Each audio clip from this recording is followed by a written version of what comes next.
Hello friends, हम लोग जो है एनसीईआरटी सार संग्रह जो महेश कुमार बर्णवाल के द्वारा जारी किया जाता है 6 से 12 के लिए वन लाइनर है। ठीक है, ये आने वाले बिहार पुलिस एग्ज़ाम जो 22,771 नई वैकेंसी आने वाली है उसके लिए, बिहार दरोगा, मद्य निषेध, इन सभी के लिए इम्पोर्टेंट है। तो इसका हम लोग जो है पार्ट 2 वीडियो देखेंगे। इससे पहले जो है हम आपको बता देते हैं कहाँ तक कराया गया था। तो इससे पहले जो है हम लोग जो है यहाँ तक के टॉपिक को कवर कर लिए थे। एनआरआई, पीआईओ एवं ओआईसी कार्ड धारक में तुलना कर चुके थे। ठीक है, ये एक पॉइंट बचा हुआ था। तो एल.एम. सिंघवी की अध्यक्षता में गठित समिति ने 9 जनवरी को प्रवासी भारतीय दिवस मनाने की अनुशंसा की, यानी 9 जनवरी को जो है प्रवासी भारतीय दिवस मनाया जाता है। इस पॉइंट को ध्यान में रखिएगा। अब हम लोग जो है यहाँ पर देखेंगे मूल अधिकार। हमारा अगला चैप्टर है मूल अधिकार। तो इससे संबंधित हम लोग वन लाइनर को देखेंगे जो कि काफ़ी महत्वपूर्ण होने वाला है आपके एग्जाम के लिए। ये पार्ट 2 वीडियो है। अगर आप पार्ट 1 वीडियो नहीं देखे हैं तो इस वीडियो का लिंक इसी वीडियो के डिस्क्रिप्शन बॉक्स में मिल जाएगा या फिर चैनल पर मिल जाएगा। ठीक है, तो चैनल को सब्सक्राइब कर लीजिए और बगल में जो बेल आइकन है उसे दबाना ना भूलिए। तो चलिए शुरू करते हैं इसको। अब चलिए, यहाँ पर पहला मूल अधिकार का पहला वन लाइनर है, भारतीय संविधान के किस भाग के अंतर्गत नागरिकों को मौलिक अधिकार प्रदान किए गए हैं।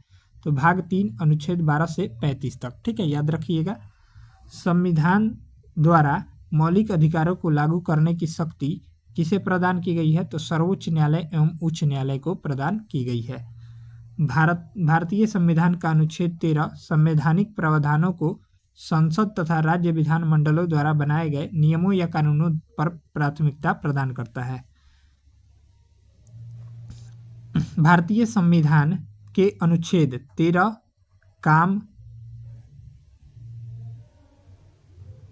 जो है ये आपका संविधान की सर्वोच्चता सुनिश्चित करता है। ये मौलिक अधिकार के भाग हैं। ठीक है, और भारतीय संविधान में समानता के अधिकार का विस्तार जो है अनुच्छेद 14 से 18 तक है। ठीक है, याद रखिएगा 14 से 18 तक जो है समानता के अधिकार जो है यहाँ पर दिए गए हैं। ठीक है, चलिए अगला ये पॉइंट यहाँ पर दिया गया है। हाँ, भारतीय संविधान का कौन सा अनुच्छेद विधि के समक्ष समता के अधिकार यानी राइट टू इक्वलिटी से संबंधित है। तो आपका आर्टिकल 14 है। ठीक है, जन्म, लिंग, मूल वंश, जाति या धर्म के आधार पर विभेद का प्रतिषेध अनुच्छेद 15 एक मूल अधिकार है जिसे समानता के अधिकार के अधीन वर्गीकृत किया गया है। नेक्स्ट पॉइंट है, भारतीय संविधान की प्रस्तावना में प्रयुक्त शब्द समाजवाद को किस अनुच्छेदों के साथ समग्रता में रखकर सर्वोच्च न्यायालय द्वारा समान कार्य के लिए समान वेतन का मौलिक अधिकार प्रदान किया गया है। तो अनुच्छेद 14 से 16। नेक्स्ट पॉइंट है, भारतीय संविधान के अनुच्छेदों में से कौन सा एक लोक नियोजन के विषय में भारत के सभी नागरिकों को अवसर की समानता की गारंटी प्रदान करता है। तो आपका अनुच्छेद 16 का 1 और अनुच्छेद 16 का 2। नेक्स्ट है, अन्य पिछड़ा वर्ग ओबीसी जनजातियों के वर्गीकरण हेतु किसकी अध्यक्षता में आयोग का गठन किया गया है। तो आपका जस्टिस रोहिणी के अध्यक्षता में। ठीक है, याद रखिएगा। अब हम लोग संवैधानिक उपबंध देखेंगे। तो अब हम लोग जो है संवैधानिक उपबंध को देखते हैं। तो चलिए देखते हैं। 2 प्रकार से इसको दिया गया है, केवल भारतीय नागरिकों को प्राप्त मूल अधिकार और भारत एवं विदेशी नागरिकों को प्राप्त मूल अधिकार। तो पहले भारतीय नागरिकों को प्राप्त कौन कौन से मूल अधिकार है उसको देखेंगे। तो धर्म, मूल वंश, जाति या लिंग या जन्म स्थान के आधार पर विभेद का प्रतिषेध अनुच्छेद 15 में दिया गया है। लोक नियोजन के विषय में अवसर की समता ये आपका आर्टिकल 16 में दिया गया है। वाक एवं अभिव्यक्ति, शांतिपूर्ण एवं शस्त्र रहित सम्मेलन करने, संघ एवं सरकारी समिति बनाने, भारत के राज्य क्षेत्र में आबाद संचरण एवं बसने तथा व्यापार करने की स्वतंत्रता ये आपका आर्टिकल 19 में दिया गया है। बाकी है अल्पसंख्यक वर्गों के हितों का संरक्षण अनुच्छेद 29 में है। शिक्षण संस्थाओं की स्थापना और प्रशासन करने का अल्पसंख्यकों वर्गों का अधिकार तो आपका आर्टिकल 30 में दिया गया है। ठीक है, चलिए आगे देखते हैं। अब भारत एवं विदेशी नागरिकों को प्राप्त मूल अधिकार। तो विधि के समक्ष समता और विधियों का समान संरक्षण ये आपका आर्टिकल 14 में है। अपराधों के लिए दोष सिद्धि के संबंध में संरक्षण आर्टिकल 20 में है। जीवन का अधिकार अनुच्छेद 21 में है। शिक्षा का अधिकार अनुच्छेद 21 के ए में है। कुछ दशाओं में गिरफ्तारी एवं निषेध का संरक्षण अनुच्छेद 22 में है। शोषण के विरुद्ध अधिकार अनुच्छेद 23 से 24 में है।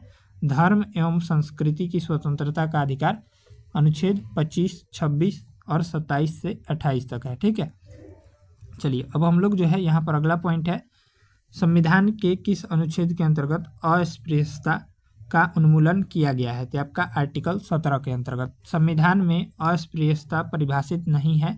अस्पृश्यता निवारण अधिनियम 1955 के अंतर्गत अस्पृश्यता को बढ़ावा देना एक दंडनीय अपराध है।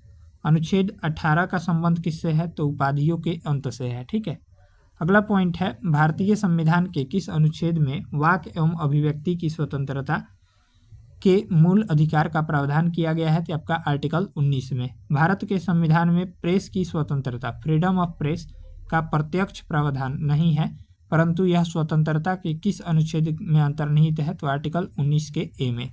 ठीक है, नेक्स्ट पॉइंट है, भारतीय संविधान में आर्थिक समानता के मौलिक अधिकार में सम्मिलित नहीं है। चलिए अगला पॉइंट देखेंगे, वाक और अभिव्यक्ति की स्वतंत्रता 6 प्रकार से होती है, इसको हम लोग देखेंगे। 5 प्रकार की, ठीक, 6 स्वतंत्रताएं हैं, 5 नहीं है। चलिए पहला है यहाँ पर 19 का ए देखेंगे, तो वाक और अभिव्यक्ति की स्वतंत्रता अनुच्छेद 19 का 1 के ए में। शांतिपूर्ण हथियार और रहित सम्मेलन का अधिकार अनुच्छेद 19 के बी में। ठीक है, संगम या संघ या सहकारी समिति बनाने का अधिकार अनुच्छेद 19 के सी में।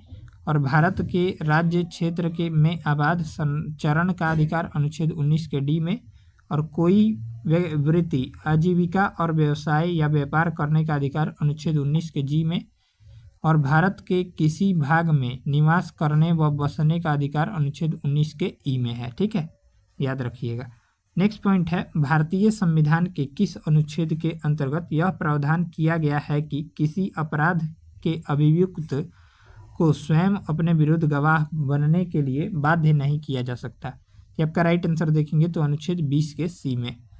संविधान का कौन सा अनुच्छेद दोष सिद्धि के संबंध में अभियुक्तों को दोहरे दंड एवं स्व अभिशासन से संरक्षण प्रदान करता है, तो आर्टिकल 20 हो जाएगा। भारतीय संविधान का कौन सा अनुच्छेद व्यक्ति की विदेश यात्रा के अधिकार को संरक्षण प्रदान करता है, तो अनुच्छेद 21 हो जाएगा। मौलिक अधिकारों के अंतर्गत कौन सा अनुच्छेद बच्चों के शोषण के विरुद्ध प्रावधान से संबंधित है, तो आपका आर्टिकल 24 हो जाएगा। भारतीय संविधान के अनुच्छेद 25 में प्रयुक्त हिंदू शब्द में बौद्ध, जैन, सिख धर्म भी सम्मिलित है। भारतीय संविधान के अनुच्छेद 32 के अंतर्गत कौन से अधिकार प्रवर्तित किए जा सकते हैं, तो मौलिक अधिकार हो जाएंगे। मौलिक अधिकारों का संरक्षण कौन है, तो आपका न्यायपालिका है। भारतीय संविधान का अनुच्छेद 30 का 1 अल्पसंख्यकों को अपनी रुचि के शिक्षण संस्थाओं को स्थापित करने एवं संचालित करने के अधिकार को संरक्षण प्रदान करता है। डॉक्टर भीमराव अंबेडकर ने मौलिक अधिकारों में से किसे संविधान का हृदय व आत्मा कहा है, तो आपका संवैधानिक उपचारों के अधिकार, आर्टिकल 32 को। ठीक है, याद रखिएगा, आर्टिकल 32 को डॉक्टर भीमराव अंबेडकर ने संविधान की हृदय एवं आत्मा कहा है। चलिए नेक्स्ट पॉइंट देखेंगे, यहाँ पर अगला पॉइंट है, व्यक्तिगत स्वतंत्रता के अधिकार के लिए याचिका दायर की जा सकती है, तो बंदी प्रत्यक्षीकरण। ठीक है, नेक्स्ट है, संसद को मौलिक अधिकारों में संशोधन का अधिकार किस वाद में निर्णय के आधार पर प्राप्त हुआ, तो आपका केशवानंद भारती बनाम केरलवाद 1973 में। नेक्स्ट है, संपत्ति के मौलिक अधिकार को किस संविधान संशोधन के द्वारा मौलिक अधिकारों की श्रेणी से हटाकर केवल वैधानिक अधिकार बनाया गया, तो आपका 44वें संविधान संशोधन 1978 के द्वारा।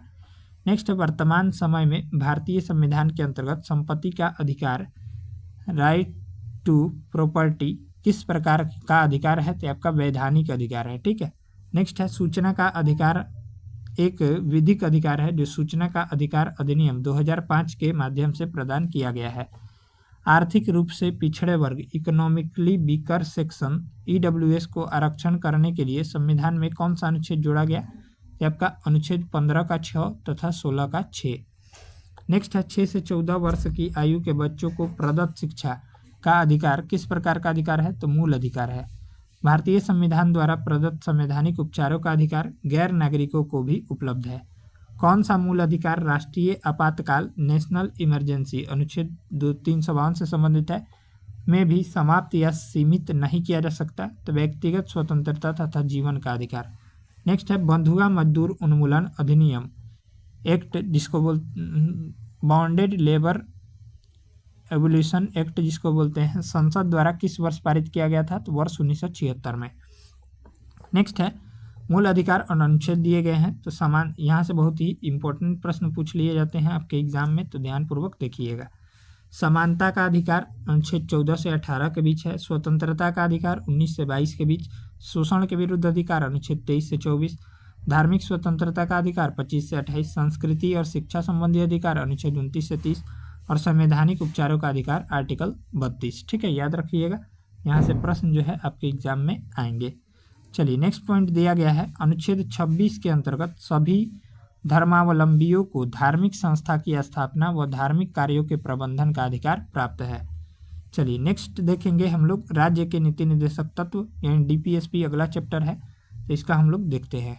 चलिए इसका जो है पहला, चलिए राज्य का नीति निर्देशक तत्व देखिए, यहाँ पर दिया गया है राज्य के नीति निर्देशक सिद्धांतों को भारतीय संविधान में शामिल किए जाने का उद्देश्य क्या है? तो आपका हो जाएगा सामाजिक और आर्थिक लोकतंत्र की को स्थापित करना। नेक्स्ट है कल्याणकारी राज्य की संकल्पना का समावेश संविधान के किस भाग में किया गया है? तो आपका राज्य के नीति निर्देशक सिद्धांत यानी भाग 4 में। भारतीय संविधान में किसके अंतर्गत पंचायती राज प्रणाली की व्यवस्था की गई है? तो आपका राज्य के नीति निर्देशक सिद्धांतों के अंतर्गत। समान आचार संहिता राज्य के नीति निर्देशक तत्वों का भाग नहीं है, किंतु समान नागरिक संहिता नीति निर्देशक तत्व है। नेक्स्ट है नीति निर्देशक सिद्धांत जो है वाद योग्य नहीं है। चलिए अगला पॉइंट यहाँ पर दिया गया है समान नागरिक संहिता विधेयक पारित करने वाला पहला राज्य कौन है? तो आपका उत्तराखंड है। ठीक है, भारत के संविधान में समान कार्य के लिए समान वेतन के अधिकार का प्रावधान कहाँ किया गया है? तो राज्य के नीति निर्देशक सिद्धांत में किया गया है। पुरुष और स्त्रियों दोनों का समान कार्य के लिए समान वेतन राज्य के नीति निर्देशक सिद्धांतों में निहित है।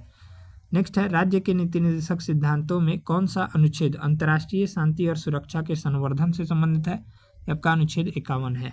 राज्य के नीति निर्देशक सिद्धांत एक ऐसा चेक है जो बैंकों की सुविधा अनुसार अदा किया जाता है। यह कथन जो है केटी शाह का है। चलिए नीति निर्देशक तत्वों से संबंधित महत्वपूर्ण अनुच्छेद देखिए। पहला अनुच्छेद है अनुच्छेद 36। नीति निर्देशक तत्वों के संदर्भ में राज्य की परिभाषा दी गई है। अनुच्छेद 37 में न्यायालय द्वारा परिवर्तनीय न होना। अनुच्छेद 38 में लोक कल्याण की अभिवृद्धि के लिए सामाजिक व्यवस्था बनाना। अनुच्छेद 38 का 2 में आय की असमानताओं को कम करने का प्रयास करना। अनुच्छेद 39 के क में पुरुष और स्त्री सभी नागरिकों को समान रूप से जीविका के पर्याप्त साधन प्राप्त करने का अधिकार है। अनुच्छेद 39 का ख समुदाय के भौतिक संसाधनों का स्वामित्व व नियंत्रण इस प्रकार हो जिससे सामूहिक हितों की सर्वोत्तम रूप में प्राप्ति हो। अनुच्छेद 39 का ग आर्थिक व्यवस्था इस प्रकार चले जिससे धन तथा उत्पादन साधनों का सर्वसाधारण के लिए अहितकारी संकेंद्रण न हो। अनुच्छेद 39 का घ पुरुषों व स्त्रियों दोनों को समान कार्य के लिए समान वेतन। अनुच्छेद 39 का अंग पुरुषों और स्त्रियों कर्मकारों के स्वास्थ्य व शक्ति का तथा बालकों के सुकुमार अवस्था का दुरुपयोग न होना। अनुच्छेद 40 में ग्राम पंचायतों का गठन। अनुच्छेद 41 में कुछ दशाओं में काम, शिक्षा व लोक सहायता पाने का अधिकार। अनुच्छेद 42 में काम की न्याय संगत एवं मनोचित दशाएं। अनुच्छेद 43 देखिए कार्यों के लिए निर्वाह मजदूरी आदि दी गई है 43 में। ठीक है, अगला पॉइंट देखिए यहाँ पर दिया गया है अगला सवाल। अगला पॉइंट है अनुच्छेद 43 का क उद्योगों के प्रबंधन में कर्मकारों का भाग लेना। अनुच्छेद 43 का ख सहकारी समितियों के स्वैच्छिक गठन, स्वायत्त संचालन, लोकतांत्रिक नियंत्रण तथा व्यावसायिक प्रबंधन को बढ़ावा देना। अनुच्छेद 44 में सभी नागरिकों के लिए एक समान नागरिक संहिता होगा। अनुच्छेद 45 में 6 से कम आयु के बच्चों के लिए निःशुल्क व अनिवार्य शिक्षा का प्रावधान। अनुच्छेद 46 में SC ST दुर्बल वर्गों के शैक्षिक व आर्थिक हितों की अभिवृद्धि। अनुच्छेद 47 में पोषाहार स्तर और जीवन स्तर तथा लोक स्वास्थ्य में सुधार तथा हानिकारक नशीले पदार्थों के उपभोग पर प्रतिबंध। अनुच्छेद 48 में कृषि और पशुपालन में आधुनिक और वैज्ञानिक प्रणालियों का प्रयोग करना, गायों, बछड़ों तथा अन्य दुधारू पशुओं के वध पर प्रतिबंध और उसकी नस्लों में सुधार के प्रयास करना है।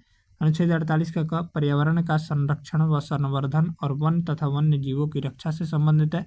अनुच्छेद 49 राष्ट्रीय महत्व के कलात्मक या ऐतिहासिक अभिरुचि वाले स्मारकों या स्थानों या वस्तुओं का संरक्षण से करना है। अनुच्छेद 50 में कार्यपालिका से न्यायपालिका का पृथक्करण है। अनुच्छेद 51 अंतर्राष्ट्रीय शांति और सुरक्षा की अभिवृद्धि दी गई है। मूल अधिकार कानूनी रूप से मान्य है, जबकि नीति निर्देशक तत्वों को नैतिक एवं राजनीतिक मान्यता जो है प्राप्त है। ठीक है, याद रखिएगा। चलिए अब हम लोग मूल कर्तव्य देखेंगे। मूल कर्तव्य फंडामेंटल ड्यूटीज। पहला है यहाँ पर किस देश के संवैधानिक प्रावधानों से प्रभावित होकर भारतीय संविधान में मूल कर्तव्यों को सम्मिलित किया गया, तो पूर्व सोवियत संघ यानी यूएसएसआर। नेक्स्ट पॉइंट है भारतीय संविधान के किस भाग में मौलिक कर्तव्य का उल्लेखित किया गया है, ये आपका भाग 4 के ए में। स्वर्ण सिंह समिति ने संविधान में 8 मूल कर्तव्यों को जोड़ा जाने का सुझाव दिया, लेकिन 42वें संविधान संशोधन अधिनियम 1976 द्वारा 10 मूल कर्तव्यों को जोड़ा गया। भारतीय संविधान में मूल कर्तव्य किस समिति की अनुशंसा पर शामिल किए गए थे, तो सरदार स्वर्ण सिंह समिति 1976 में गठित। नेक्स्ट है भारतीय संविधान में 11वां कर्तव्य मूल कर्तव्य को किस संविधान संशोधन द्वारा जोड़ा गया, तो 86वें संविधान संशोधन अधिनियम 2002 के द्वारा। ये शिक्षा से संबंधित था। नेक्स्ट है मूल कर्तव्यों को मुख्यतः किन वर्गों में रखा जाता है, आपका हो जाएगा नैतिक कर्तव्य तथा नागरिक कर्तव्य। नेक्स्ट है प्राकृतिक पर्यावरण एवं वन्य जीव संरक्षण भारतीय नागरिकों के मूल कर्तव्यों में से एक है। ठीक है, याद रखिएगा। मूल कर्तव्यों के अंतर्गत स्वतंत्रता संग्राम के उच्च आदर्शों का सम्मान किस प्रकार का कर्तव्य माना जाता है, आपका नैतिक कर्तव्य मोरल ड्यूटी माना जाता है। राष्ट्रीय महत्व यहाँ पर दिया गया है, राष्ट्रीय महत्व के स्थानों और स्मारकों की रक्षा करना मौलिक कर्तव्य नहीं है, बल्कि राज्य के नीति निर्देशक तत्व का अंग है। नेक्स्ट है महिलाओं के सम्मान के लिए कुप्रथाओं का त्याग करना प्रत्येक भारतीय नागरिक का कर्तव्य है। यह किस अनुच्छेद में है, तो अनुच्छेद 51 के क के 5 में। नेक्स्ट है मूल कर्तव्य किन पर लागू होते हैं, तो केवल नागरिकों पर लागू होता है। हमारे अधिकार का सही स्रोत हमारे कर्तव्य होते हैं। यदि हम अपने कर्तव्यों का सही ढंग से निर्वाह करेंगे तो हमारे अधिकार मांगने की आवश्यकता नहीं होगी। ये कथन किसका है, तो महात्मा गांधी का है। ठीक है, याद रखिएगा। अगला पॉइंट देखिए, यहाँ पर दिया गया है। नेक्स्ट सवाल, नागरिकों के लिए 11 मौलिक कर्तव्य दिए गए हैं, जो कि आपको यहाँ पर देखना है। तो चलिए देखते हैं। ठीक है, चलिए एक सेकंड। हाँ, नागरिकों के 11 मौलिक कर्तव्य। पहला है संविधान का पालन करें और उसके आदर्शों, संस्थाओं, राष्ट्रध्वज और राष्ट्रगान का आदर करें।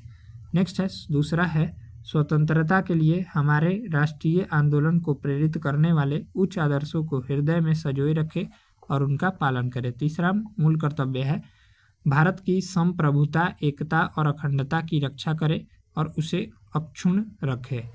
चौथा है देश की रक्षा करें और आह्वान किए जाने पर राष्ट्र की सेवा करें।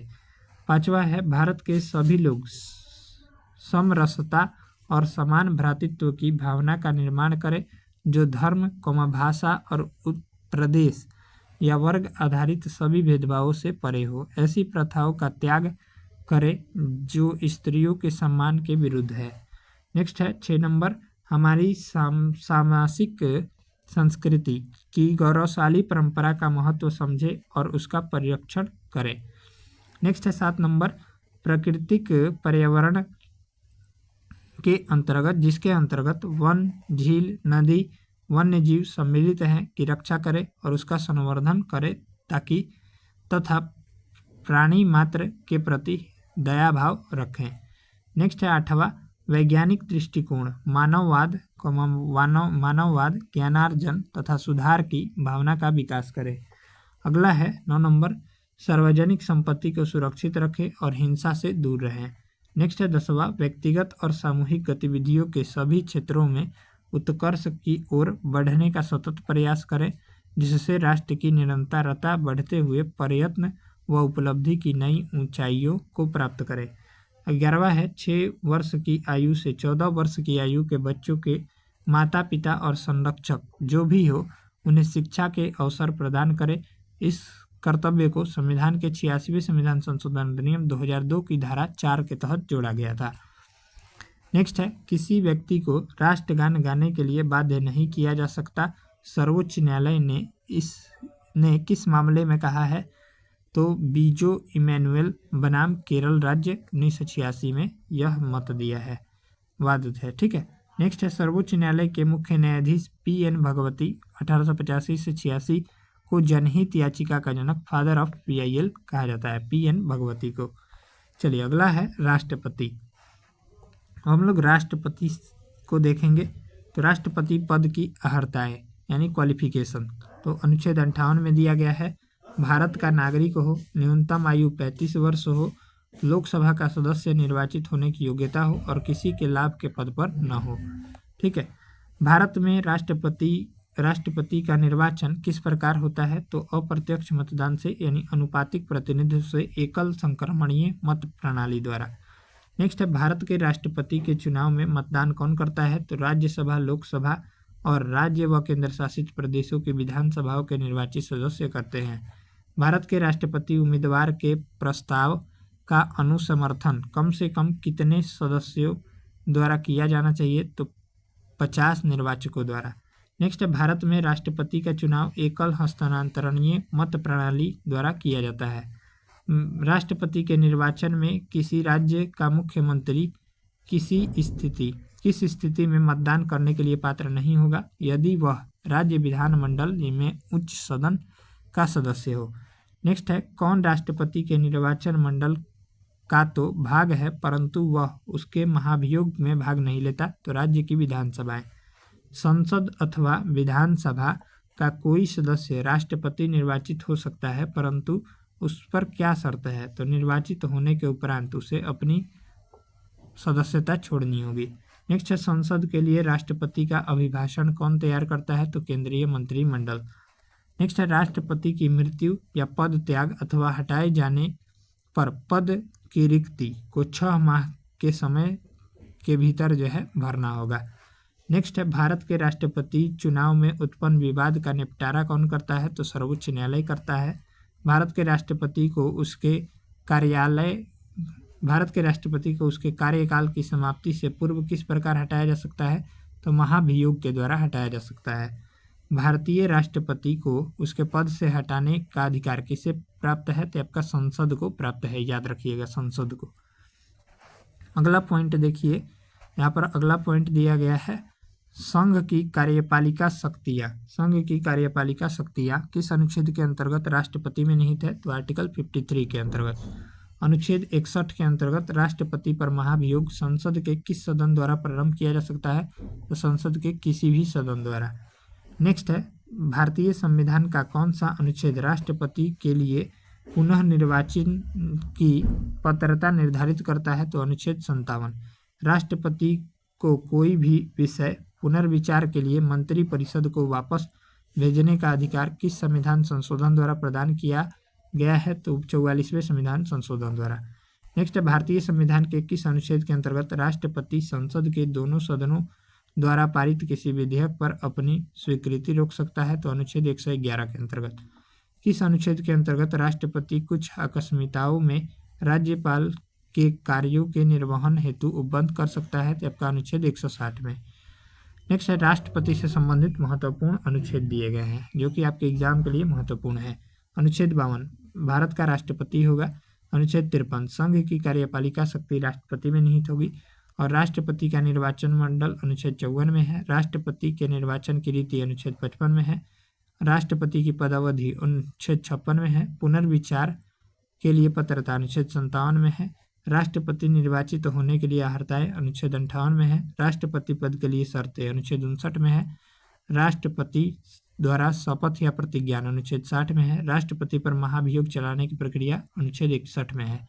राष्ट्रपति का पद रिक्त होने की स्थिति में उसे भरने के लिए निर्वाचन का समय और आकस्मिक रिक्ति को भरने के लिए निर्वाचित व्यक्ति की पदावधि अनुच्छेद 62 में दी गई है। अनुच्छेद 72 में क्षमा आदि की और कुछ मामलों में दंडादेश, निलंबन, परिहार या लघुकरण की राष्ट्रपति की शक्ति दी गई है। अनुच्छेद 73 में संघ की कार्यपालिका शक्ति का विस्तार है। ठीक है, अगला पॉइंट है राष्ट्रपति को मृत्यु दंड के मामले में क्षमादान करने की शक्ति प्राप्त है, किंतु राज्यपाल के पास यह शक्ति जो है नहीं है। चलिए अगला है राष्ट्रपति से संबंधित सर्वोच्च न्यायालय के न्यायाधीश को उसके पद से हटाने का अधिकार किसे प्राप्त है? तो राष्ट्रपति को प्राप्त है। भारतीय संविधान का अनुच्छेद 143 राष्ट्रपति को उच्चतम न्यायालय से परामर्श कंसल्ट करने की शक्ति प्रदान करता है। नेक्स्ट है राष्ट्रपति लोकसभा को कब भंग कर सकते हैं? तो केंद्रीय मंत्रिमंडल की अनुशंसा पर। लोकसभा और राज्यसभा का संयुक्त अधिवेशन किसके द्वारा आहूत किया जाता है? तो राष्ट्रपति के द्वारा। भारत के राष्ट्रपति ने किस एकमात्र मामले में जेबी वीटो, पॉकेट वीटो की शक्ति का प्रयोग किया था? भारत डाकघर संशोधन विधेयक 1986। नेक्स्ट है भारत का राष्ट्रपति संसद के दोनों सदनों की चर्चा में भाग नहीं ले सकता है। किसी भौगोलिक क्षेत्र को अनुसूचित क्षेत्र घोषित करने का संवैधानिक अधिकार किसे प्राप्त है? तो राष्ट्रपति को प्राप्त है। नेक्स्ट है राष्ट्रपति द्वारा नियुक्त अधिकारी। पहला है प्रधानमंत्री व केंद्रीय मंत्री, राज्य के राज्यपाल, वित्त आयोग व राज्य भाषा आयोग के अध्यक्ष, ये सभी राष्ट्रपति नियुक्त करते हैं। उच्चतम न्यायालय या उच्च न्यायालय के न्यायाधीश की नियुक्ति राष्ट्रपति करता है। भारत के महान्यायवादी, नियंत्रक, महालेखा परीक्षक, संघ लोक सेवा आयोग के अध्यक्ष एवं सदस्य, मुख्य निर्वाचन चुनाव आयुक्त या निर्वाचन आयुक्त, राष्ट्रीय मानवाधिकार आयोग के अध्यक्ष एवं सदस्य, अनुसूचित जाति जनजाति के अध्यक्ष एवं सदस्य, संघ राज्य क्षेत्रों के राज्यपाल व अथवा प्रशासक और दिल्ली व पुडुचेरी के मुख्यमंत्री, ये सभी जो है राष्ट्रपति द्वारा नियुक्त अधिकारी होते हैं। नेक्स्ट है वर्तमान में राष्ट्रपति का मासिक वेतन जो है 5 लाख रुपए है। यदि भारत के राष्ट्रपति का पद रिक्त हो जाए और कोई उपराष्ट्रपति भी ना हो तब कार्यवाहक राष्ट्रपति कौन होगा? तो सर्वोच्च न्यायालय का मुख्य न्यायाधीश। नेक्स्ट है वह राष्ट्र का प्रतिनिधित्व करता है वह परंतु राष्ट्र का नेतृत्व नहीं करता है। यह उक्ति किस पर लागू होती है? तो भारत के राष्ट्रपति पर। भारत के राष्ट्रपति में से बिहार का राज्यपाल रह चुका है, वो कौन है? तो डॉक्टर जाकिर हुसैन या श्री रामनाथ कोविंद। चलिए अगला पॉइंट देखिए, यहाँ पर दिया गया है अगला सवाल। अगला पॉइंट है राष्ट्रपति के प्रसाद पर्यंत पद धारण करने वाले पदाधिकारी। तो संघ के मंत्री, राज्य के राज्यपाल और भारत का महान्यायवादी 3 है। एक विधेयक जो संसद में प्रस्तुत किया जा सकता है वह किस प्रक्रिया के बाद अधिनियम बन जाता है? तो राष्ट्रपति के हस्ताक्षर के बाद। जब कोई विधेयक संसद के दोनों सदनों द्वारा पारित किया जाए तो राष्ट्रपति को उस विधेयक पर अपनी अनुमति रोकने का अधिकार प्राप्त है। निर्विरोध रूप से चुने गए भारत के प्रथम राष्ट्रपति कौन थे? तो नीलम संजीव रेड्डी थे। नेक्स्ट है भारत के राष्ट्रपतियों में से किनका संबंध ट्रेड यूनियन आंदोलन से रहा है? तो वराहगिरी वेंकट गिरी का। ठीक है। नेक्स्ट है भारतीय संविधान भारत के राष्ट्रपति को राज्य के मुख्यमंत्री की नियुक्ति का अधिकार नहीं देता है। नेक्स्ट है राष्ट्रपति का कार्यकाल कितना होता है? तो पद ग्रहण के दिन से 5 वर्ष तक।